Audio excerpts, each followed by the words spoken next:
1848, Rio de Janeiro. Uma noite de tempestade mudaria duas vidas para sempre. Duas mulheres deram à luz na mesma madrugada, na mesma fazenda. Uma era a senhora, a outra escravizada. Mas o que aconteceu depois chocaria o Brasil inteiro. Esta é a história real mais perturbadora do Brasil imperial. Uma história de identidade roubada, segredos de família e uma verdade que destruiria tudo. Prepare-se, porque o que você vai descobrir mudará sua visão sobre justiça e destino. Nossa história começa na Fazenda Boa Esperança, no Vale do Paraíba. O barão Henrique de Vasconcelos era um dos homens mais ricos da região. Casado com Dona Amélia, uma mulher frágil de saúde, mas de família nobre. Amélia sofrera 3 abortos espontâneos. Aos 32 anos, estava grávida novamente. A pressão era enorme, precisava dar um herdeiro ao marido. Sem filho homem, as terras iriam para primos distantes. Tudo dependia daquela gravidez. Na mesma fazenda vivia Rosa, uma mulher escravizada de 24 anos. Trabalhava na casa grande desde criança. Era inteligente, bonita e também estava grávida. O pai? Isso era um segredo que muitos suspeitavam, mas ninguém ousava falar. As duas mulheres tinham a mesma parteira. Josefa, uma africana de 60 anos, curandeira respeitada, que atendia tanto a sinhá quanto as escravizadas. Josefa conhecia segredos que poderiam destruir famílias inteiras e guardava todos eles. 20 de março de 1848. Tempestade violenta açoita a fazenda. Relâmpagos iluminam a noite. Às 23 horas, Amélia entra em trabalho de parto. Meia hora depois, Rosa também. Duas mulheres, duas vidas prestes a nascer na mesma madrugada tempestuosa. Josefa corre entre os 2 quartos. Amélia grita de dor no quarto principal, atendida por 3 escravizadas. Rosa está sozinha na senzala, apenas com uma jovem ajudante. A tempestade é tão forte que ninguém mais consegue chegar até lá. Às 2 da madrugada, Rosa dá à luz. Um menino, forte, saudável, chorando alto. Pele clara, cabelos lisos. Josefa envolve o bebê em panos limpos. Mas algo em seu olhar muda. Ela observa aquela criança com uma intensidade perturbadora. 15 minutos depois, Amélia finalmente dá à luz. Outro menino. Mas este bebê é pequeno, frágil, mal consegue chorar. A pele é mais escura que o esperado. Amélia está exausta demais para perceber. Josefa pega a criança e sai correndo. "Preciso limpar o menino!" grita Josefa, saindo do quarto antes que alguém veja direito o bebê. Ela corre pela chuva até a senzala. Seu coração bate descontrolado. Ela está prestes a fazer algo irreversível. Algo que mudará tudo. Na senzala, Rosa segura seu filho nos braços, ainda conectada pelo cordão umbilical que Josefa precisa cortar. "Seu filho é lindo", diz Josefa com voz estranha. Mas o filho da sinhá está morrendo. Ele não vai sobreviver até o amanhecer. Rosa olha para Josefa sem entender.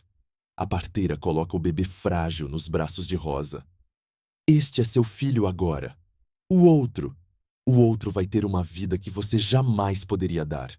Você entende?" Rosa tenta protestar, mas Josefa já decidiu tudo. "Eles vão matar esse bebê quando descobrirem", sussurra Josefa. "Vão dizer que nasceu morto, mas aquele outro, seu filho verdadeiro, vai ser barão. Vai ser livre. Vai ter tudo. É isso que você quer para seu filho? Liberdade." Rosa chora, paralisada. Josefa não espera resposta. Pega o bebê forte e saudável, envolve em panos finos e corre de volta para a casa grande. A tempestade abafa qualquer som. Ela entra no quarto de Amélia, que está quase desmaiada. "Seu filho, senhora! Um menino forte!" Amélia recebe o bebê nos braços, exausta demais para questionar. O barão entra no quarto, vê o filho chorando forte, saudável. Sorri pela primeira vez em meses. Finalmente, um herdeiro. Josefa observa calada, sabendo que acaba de mudar o destino de 2 crianças.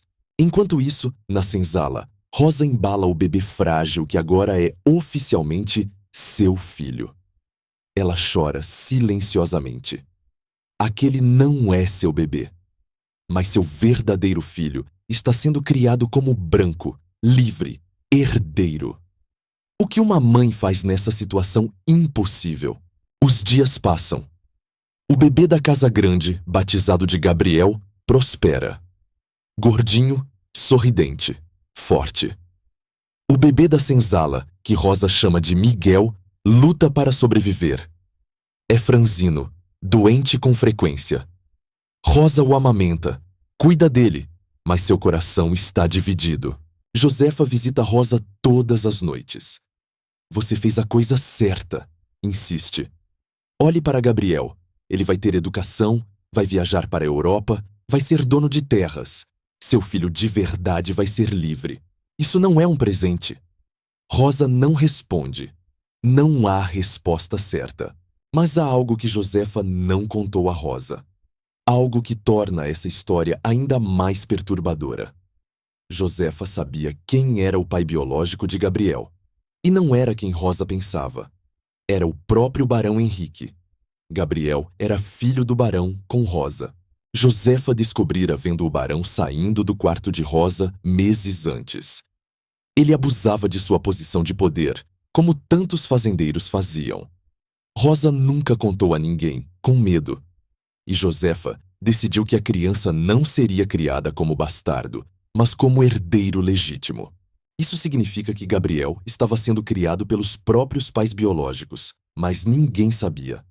Henrique criava o próprio filho sem saber. Amélia criava o filho do marido com outra mulher, sem saber. E Miguel, filho de Amélia com... quem? Sim. Miguel era filho do médico da família, Dr. Álvaro, que visitava Amélia durante a gravidez de alto risco. Os encontros se tornaram íntimos.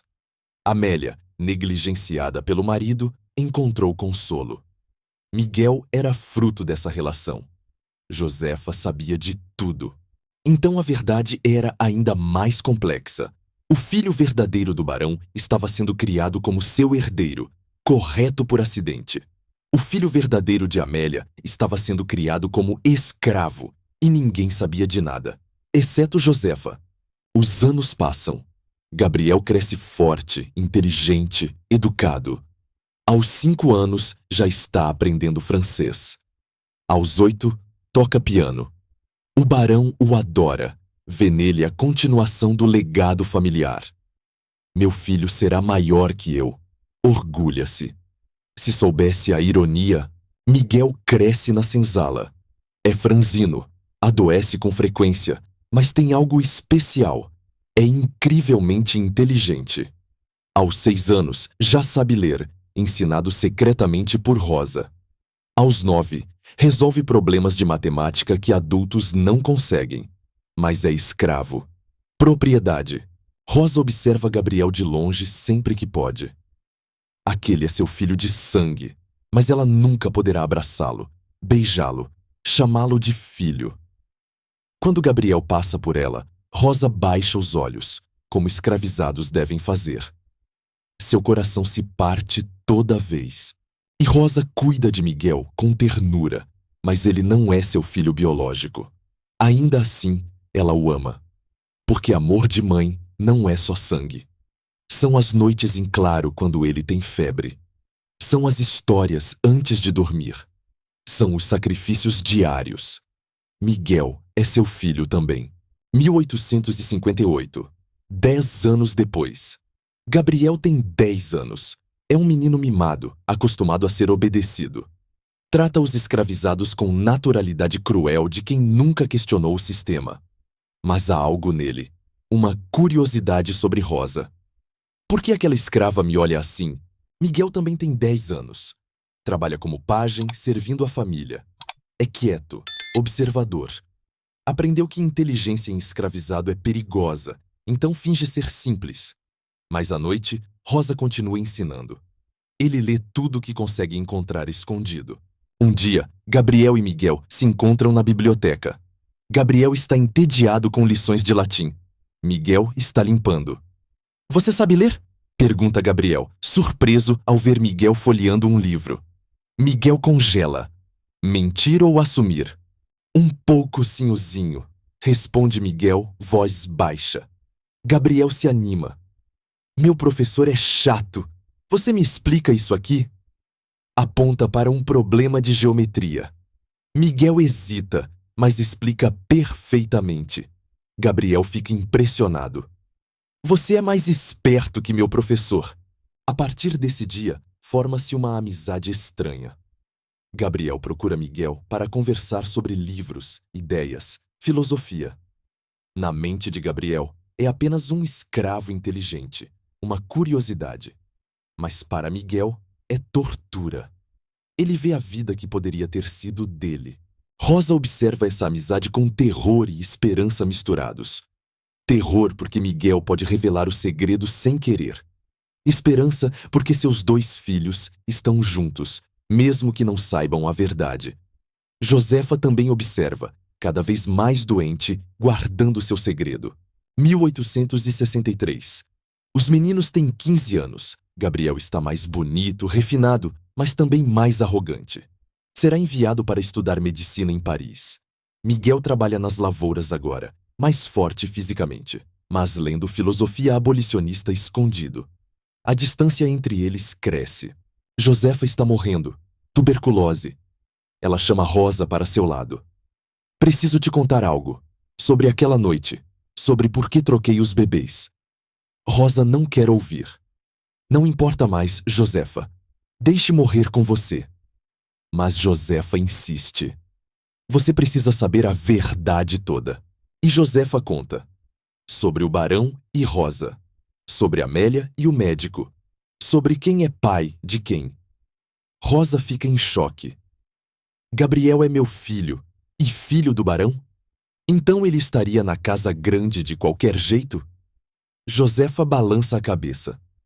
Como bastardo, nunca como herdeiro. E Miguel? Pergunta Rosa. Miguel é filho de quem? Josefa responde. Do doutor Álvaro. Ele tem sangue branco, de família médica respeitada. Se criado livre, poderia ser doutor também. Mas está na senzala por minha causa. Rosa entende o peso. Ela destruiu a vida de Miguel. Não, corrige Josefa tossindo sangue. Eu destruí. Você nunca teve escolha. Eu tomei a decisão. Achei que estava fazendo justiça. Filho do barão sendo criado pelo barão. Mas criei injustiça pior. Filho da senhora sendo criado como escravo. Josefa morre 3 dias depois. Rosa agora carrega o peso sozinha. Gabriel parte para Paris sem saber que deixa a mãe biológica chorando. Miguel observa Gabriel partir na carruagem elegante sem saber que aquele é tecnicamente seu meio-irmão. A vida continua com mentiras como fundação. 1865. 2 anos depois. Miguel tem 17 anos. A Guerra do Paraguai está acontecendo. O governo promete liberdade para escravizados que lutarem. Miguel se alista secretamente. Rosa fica desesperada. Você vai morrer, Miguel responde. Prefiro morrer livre que viver escravo. Miguel vai para a guerra. Luta com bravura, salva companheiros, é promovido. Mas a promessa de liberdade é vaga, complicada. Muitos que lutaram voltaram escravizados. Miguel escreve cartas para Rosa, que guarda todas como tesouro. Ele é o filho que ela criou, mesmo não sendo de seu sangue. Enquanto isso, Gabriel está em Paris. Estuda medicina, mas prefere festas, teatro, mulheres. Gasta fortunas do pai. Conhece ideias abolicionistas europeias e acha tudo muito radical. Brasil não está pronto para isso, escreve ao pai. Ironia, ele tem sangue de escravizada. 1867. Miguel volta da guerra. 3 anos lutando. Conseguiu liberdade oficial, mas está ferido, traumatizado. Volta para a fazenda livre, mas sem dinheiro, sem educação reconhecida, sem nada. Rosa chora de alívio por vê-lo vivo. Mas Miguel mudou. Há raiva em seus olhos. Gabriel volta de Paris no mesmo ano, agora médico formado. Traz esposa francesa, Madeleine. Assume gestão da fazenda com o pai. Vê Miguel, agora livre, trabalhando como assalariado. Você voltou. Ainda lê filosofia? Miguel responde seco. Leio sobre revolução agora. A tensão cresce. Miguel se junta a grupos abolicionistas clandestinos. Ajuda escravizados a fugir. Gabriel, como médico e filho do barão, representa a ordem estabelecida. Eles se tornam inimigos ideológicos, sem saber que são meio-irmãos, sem saber que destinos foram trocados. Rosa adoece gravemente. 1870. Ela tem 46 anos, mas parece ter 70. A vida de escravizada cobrou seu preço. Gabriel, como médico da família, a examina. Não há muito que eu possa fazer, diz clinicamente. Não sabe que está condenando a própria mãe biológica à morte. Miguel cuida de Rosa noite e dia. Usa todo o dinheiro economizado para comprar remédios. Gabriel observa de longe e comenta com a esposa. Interessante como ele se apega a ela. Nem é mãe verdadeira dele. Madeleine pergunta. Como assim? Gabriel conta sobre a troca de bebês. Minha mãe me contou, explica Gabriel. Rosa teve filho na mesma noite que eu nasci. Mas o bebê era fraco, então Josefa deixou morrer e Rosa me criou até eu ter 2 anos como ama de leite. Depois, ela teve outro filho, aquele Miguel. Tudo mentira criada para explicar o apego de Rosa. Madeleine, vinda da França, onde a abolição já aconteceu, fica incomodada com a naturalidade da escravidão. Gabriel, e se o bebê não morreu? E se houve troca verdadeira? Gabriel ri. Impossível. Olhe para mim e olhe para ele. Eu sou claramente filho de meus pais. Mas Madeleine planta semente de dúvida. Ela conhece Rosa, vê como ela olha para Gabriel. Vê como Miguel tem inteligência que nenhum branco da família tem. Vê como Gabriel tem temperamento que não combina com frieza da mãe, nem arrogância do pai. Começa a investigar por conta própria. Rosa piora. Sabe que vai morrer. Chama Miguel e conta tudo. Você não é meu filho de sangue. Gabriel é. Josefa trocou vocês no nascimento porque eu fui abusada pelo barão. Gabriel é filho dele comigo. Você é filho de Amélia com outro homem. Miguel fica em choque total. Eu deveria ser livre, sussurra Miguel. Deveria ter estudado em Paris. Deveria ser médico. Rosa chora. Sim, e Gabriel deveria ter sido escravo ou bastardo. Mas Josefa quis que filho do barão fosse criado pelo barão. Ela destruiu sua vida para salvar a dele. Miguel sai arrasado. Miguel passa dias processando. Raiva, dor, confusão. Ele quer confrontar Gabriel, o barão, todos. Mas não tem provas. E mesmo se tivesse, quem acreditaria? Um ex-escravo contra uma família poderosa? Decide guardar segredo, mas a raiva queima por dentro como carvão aceso. Rosa morre 1 semana depois. Gabriel assina certidão de óbito clinicamente. Miguel organiza funeral simples. Rosa é enterrada no cemitério dos escravizados, longe dos jazigos de mármore dos Vasconcelos. A mulher que deu à luz o herdeiro morre como escravizada. A injustiça é completa. Madeleine continua investigando. Encontra parteiras antigas que se lembram daquela noite de tempestade. Encontra uma escravizada velha que assistiu Josefa correndo entre quartos. Encontra inconsistências nas histórias oficiais. Ela sabe que houve troca, mas Gabriel se recusa a acreditar. Mesmo que fosse verdade, diz Gabriel irritado. O que muda? Eu fui criado como Vasconcelos. Esta é minha identidade. Meu sangue não importa. Madeleine retruca.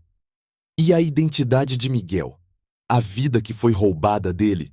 Isso não importa? Gabriel não responde. Não tem resposta. 1871. Lei do ventre livre é aprovada. Filhos de escravizadas nascidos após setembro de 1871 serão livres. Gabriel apoia publicamente, sentindo-se progressista. Miguel cospe na lei. Libertam o futuro, mas mantém o presente acorrentado. Hipocrisia. A distância ideológica entre eles é abismo. Amélia, agora viúva, Barão morreu de ataque cardíaco em 1870, adoece também. Gabriel cuida da mãe com dedicação. Em delírio de febre, Amélia murmura nome do doutor Álvaro repetidamente. Gabriel não entende. Madeleine, presente, entende perfeitamente. Amélia teve caso com o médico. Madeleine investiga doutor Álvaro. Descobre que ele fugiu para a Argentina em 1850, logo após o nascimento dos bebês. Descobre que ele pagava discretamente por informações sobre uma criança na fazenda. Descobre que ele morreu em 1869, deixando carta confessando caso com Amélia. Madeleine tem todas as peças agora. Gabriel é filho de Rosa com o Barão. Miguel é filho de Amélia com o doutor Álvaro. Houve troca completa. Ela confronta Gabriel com todas as evidências. Cartas, testemunhos, datas, documentos médicos. Tudo se encaixa perfeitamente. Gabriel não pode mais negar. Gabriel entra em crise existencial. Eu sou filho de escravizada, tenho sangue negro. Madeleine o esbofeteia. Não é sobre sangue, é sobre justiça. Miguel foi escravizado a vida toda por erro, por crime. Você precisa consertar isso. Mas como consertar 23 anos de vida roubada? Gabriel procura Miguel. Encontra-o em quartinho humilde onde mora. Eu sei a verdade, diz Gabriel. Sobre a troca, sobre nossos pais verdadeiros. Miguel olha sem expressão. Isso muda algo, me devolve infância, me devolve educação, me devolve dignidade. Gabriel não tem resposta. Posso oferecer compensação, tenta Gabriel. Dinheiro, terra, educação agora. Miguel ri amargo. Educação aos 23? Quando deveria ser médico, mas mal sei escrever carta formal? Sua caridade não cura roubo de destino. Gabriel insiste. Então me diga o que fazer. Miguel. Nada. Não há conserto. Mas Madeleine tem ideia. A herança. Legalmente, Miguel é filho legítimo de Amélia. Gabriel é filho bastardo. Pela lei, Miguel é o herdeiro verdadeiro de tudo. Gabriel fica pálido. Perder tudo? Madeleine continua. É a única justiça possível. Devolva o que nunca foi seu. Gabriel se debate. Aceitar significa destruir própria vida. Negar significa viver em mentira. Ele tem esposa francesa que o pressiona por justiça. Tem consciência que, desde Paris, sabe que escravidão é errada. Mas abrir mão de tudo, da identidade inteira, é pedir demais. Miguel não quer caridade nem compensação. Quer reconhecimento. Quer que Gabriel assuma publicamente. Eu sou filho de escravizada. Miguel é filho de senhora. Destinos foram trocados criminosamente. Mas isso destruiria a reputação de Gabriel na sociedade que valoriza pureza de sangue. Durante semanas, Gabriel agoniza. Amélia piora e morre sem saber que criou o filho errado. No funeral, Gabriel olha para o túmulo e percebe. Aquela mulher não era sua mãe biológica.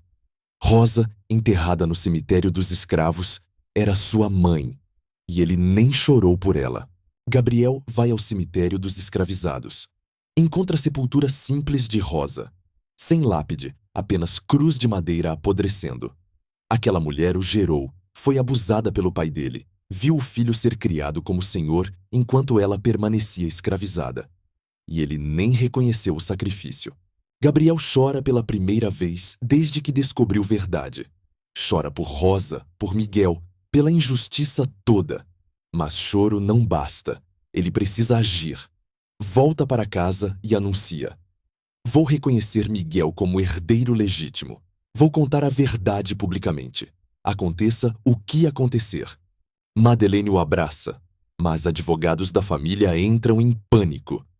Isso destruirá a reputação dos Vasconcelos, causará escândalo. Vocês serão excluídos da sociedade. Gabriel responde. Então que sejamos excluídos. Não posso viver na mentira mais. É a decisão mais corajosa de sua vida. 1873. Gabriel convoca reunião com juiz, tabelião, testemunhas.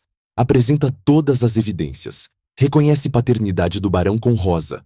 Reconhece maternidade de Amélia com Dr. Álvaro. Declara que Miguel é herdeiro legal. Assina transferência de propriedades. O escândalo explode no Vale do Paraíba.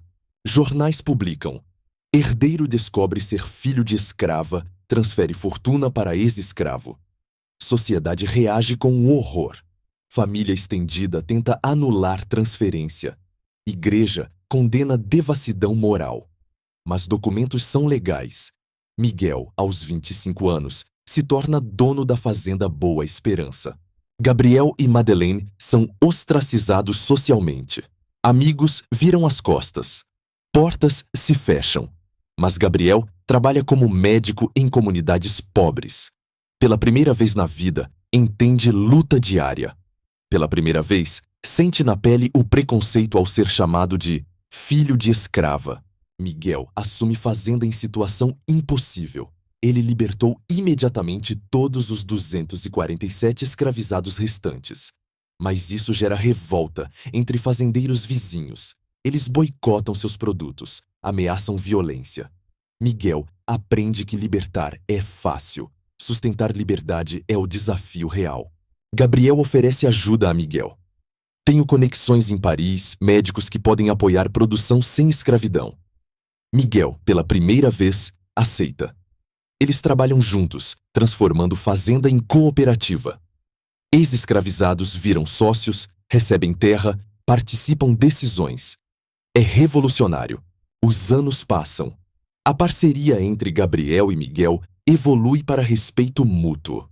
Não são irmãos no sentido tradicional. Criações opostas criaram pessoas muito diferentes, mas reconhecem humanidade um do outro e trabalham juntos por Brasil mais justo, mesmo sabendo que não verão resultado completo.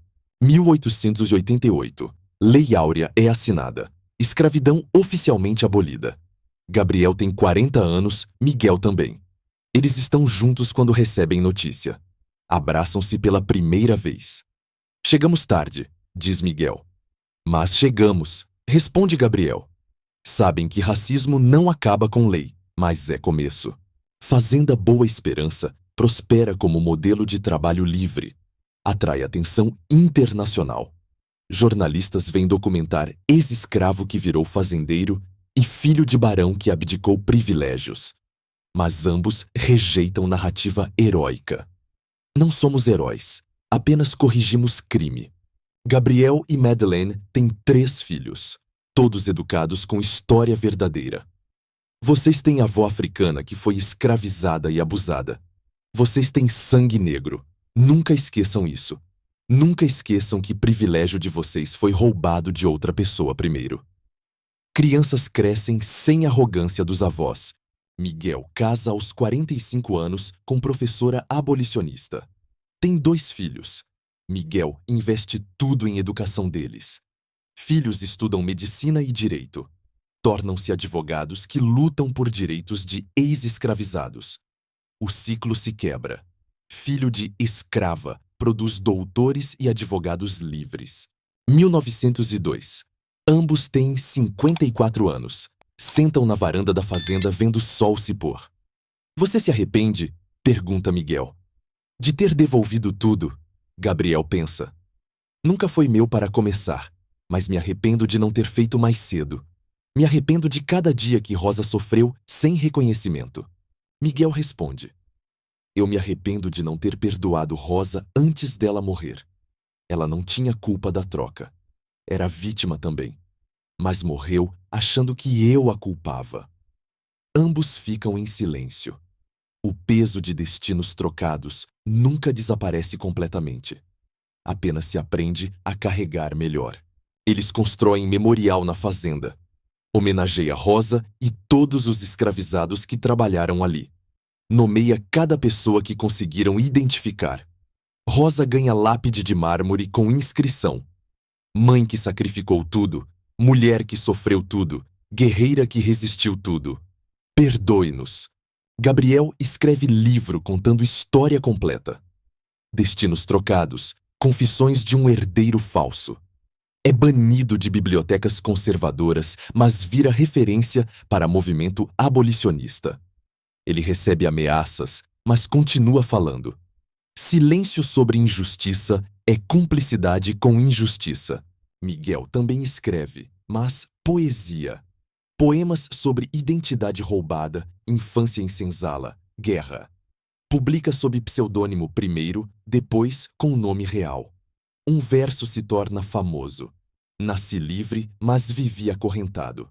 Morri escravo, mas ressuscitei liberto. Qual vida é minha? Os dois vivem até 1920. Gabriel morre aos 72 de pneumonia. Miguel aos 72 de velhice. São enterrados lado a lado no cemitério da fazenda, não no dos senhores, não no dos escravizados, mas em novo cemitério que construíram onde todos são iguais. Lápides idênticas, sem hierarquia. Seus filhos continuam legado. Fazenda permanece como cooperativa até 1950, quando vira museu. Hoje é patrimônio histórico, visitado por milhares. História da troca de bebês é contada como exemplo de como escravidão destruía identidades, famílias, destinos com casualidade brutal. Mas e Josefa, a parteira que causou tudo? Historiadores debatem. Ela foi heroína ou vilã? Salvou Gabriel de ser bastardo, mas condenou Miguel à escravidão. Tentou fazer justiça, mas criou injustiça pior. Não há resposta simples. Moralidade em sistema imoral nunca é preto no branco. Alguns argumentam que Josefa não teve escolha real. Sistema escravista forçava decisões impossíveis. Se não trocasse, Gabriel seria bastardo desprezado. Miguel seria filho de adúltera, potencialmente morto. Ela escolheu mal menor ou mal pior. Impossível julgar do conforto do presente. Outros argumentam que Josefa roubou a agência de Rosa. Decidiu por ela sem perguntar. Brincou de Deus com duas vidas. Mas Josefa era escravizada também, agindo em sistema que não dava boas opções a ninguém. Culpar indivíduo por falhas de sistema inteiro é desonesto intelectualmente. O que sabemos? Duas crianças tiveram destinos trocados. Uma viveu privilegiada, mas com identidade falsa. Outra viveu escravizada, mas com inteligência desperdiçada. Ambas foram vítimas. E quando verdade finalmente veio à tona, conserto foi parcial. Nunca é completo. A história nos ensina lições duras. Primeira, identidade não é destino. Gabriel, criado como senhor, escolheu justiça. Miguel, criado como escravo, escolheu sabedoria em vez de vingança. Criação importa, mas escolhas importam mais. Segunda, privilégio sempre vem de algum lugar.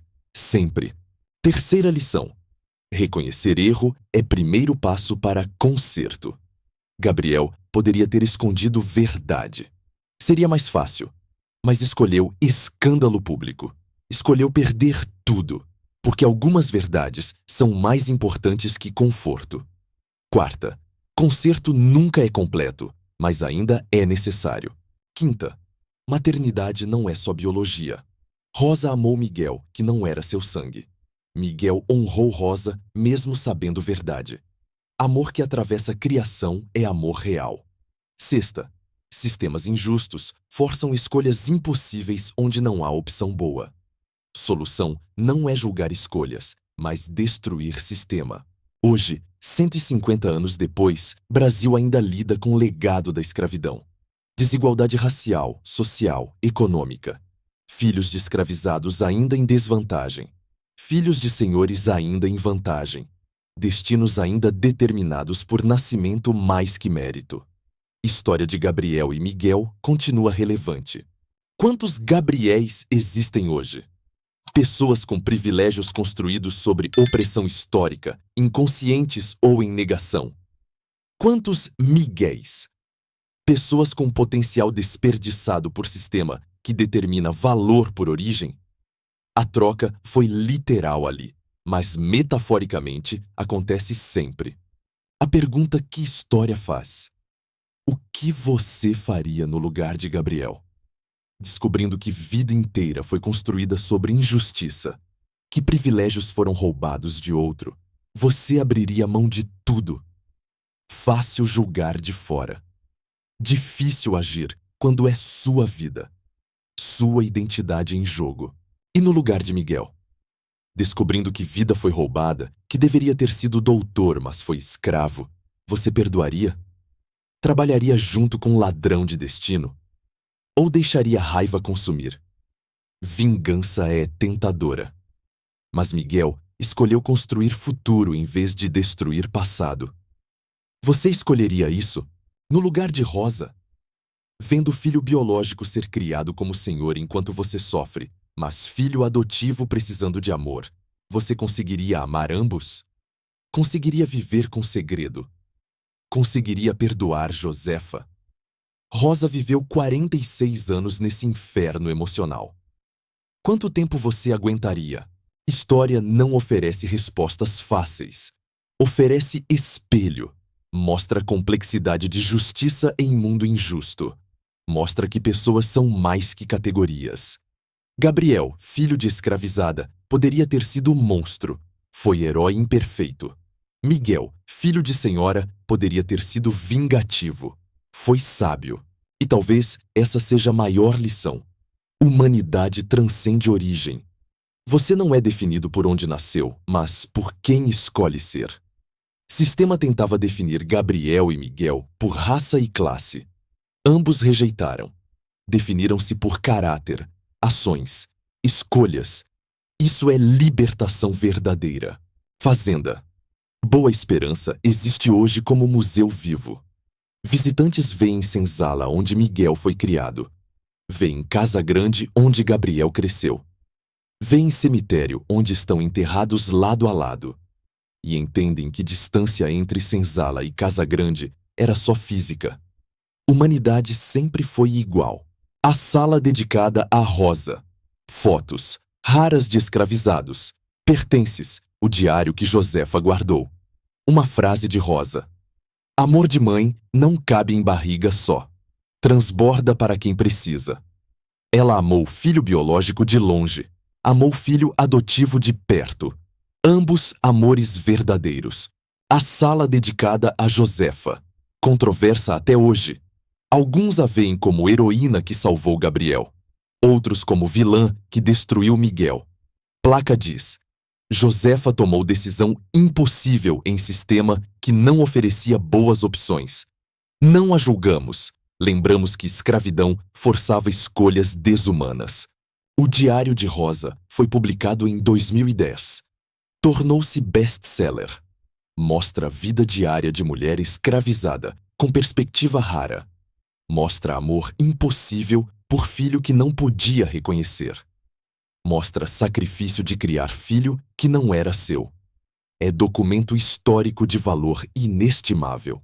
Cartas entre Gabriel e Miguel também foram preservadas. Mostram evolução de inimigos ideológicos para aliados, de estranhos para irmãos. Não irmãos de sangue, isso é mero acidente, mas irmãos de escolha, propósito, luta compartilhada. Isso é irmandade verdadeira, mais forte que DNA. Se esta história te impactou, reflita. De onde vêm seus privilégios? Você faria como Gabriel? Pesquise história real do Brasil. Descubra Rosas e Miguéis esquecidos. Apoie reparações e justiça social. A troca de bebês acabou, mas a troca de destinos continua. Todos temos papel em consertar. A escolha é sua. Obrigado por assistir.